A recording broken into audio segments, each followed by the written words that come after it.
Pernahkah Anda merasa sendirian di suatu tempat padahal ada seseorang yang seharusnya bersama Anda selalu, tetapi mereka tidak ada karena hubungan yang rusak?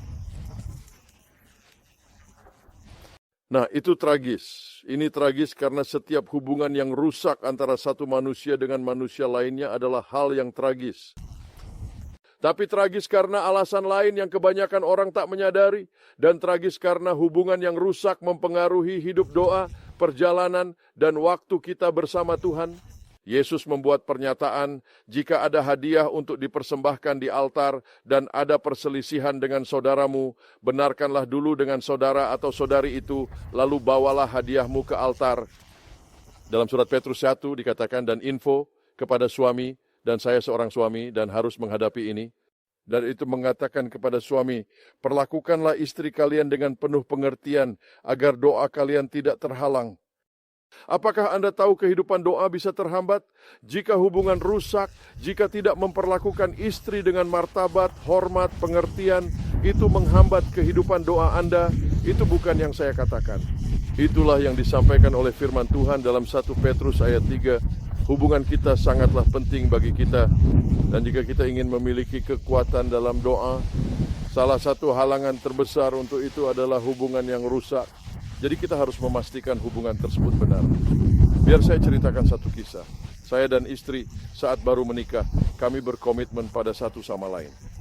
Dan komitmen itu pada dasarnya, kami tidak akan tidur di malam hari sebelum semua konflik yang belum terselesaikan diselesaikan dengan baik. Kami akan menyelesaikan konflik itu dan kemudian tidur. Kecuali satu kali, hampir saja tidak terjadi.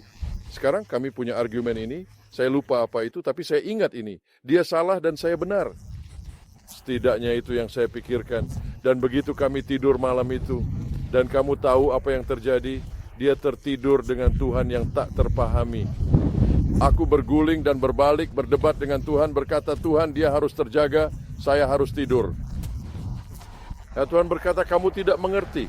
Kamu tidak mengerti. Anda tidak memperlakukan istri Anda dengan pengertian. Anda tidak perlakukan dia dengan martabat dan dengan hormat. Saya membangunkan dia, saya bilang, maaf sayang. Dan dia tertidur lagi. Saya ingin berbagi. Kedamaian ditemukan bersama Tuhan. Ada yang perlu Anda temui dan benahi hubungan dengannya? Seorang pasangan. Ada saudara seiman lainnya yang perlu Anda datangi, minta maaf, serta coba memperbaiki hubungan tersebut? Kau berkata, tapi Semi, bagaimana jika mereka tidak mau? Nah, itu masalah mereka, bukan milikmu. Pastikan Anda telah berusaha berdamai dengan orang tersebut. Dan jangan biarkan hubungan yang rusak menghalangi Anda dalam menjalin hubungan Anda dengan Tuhan.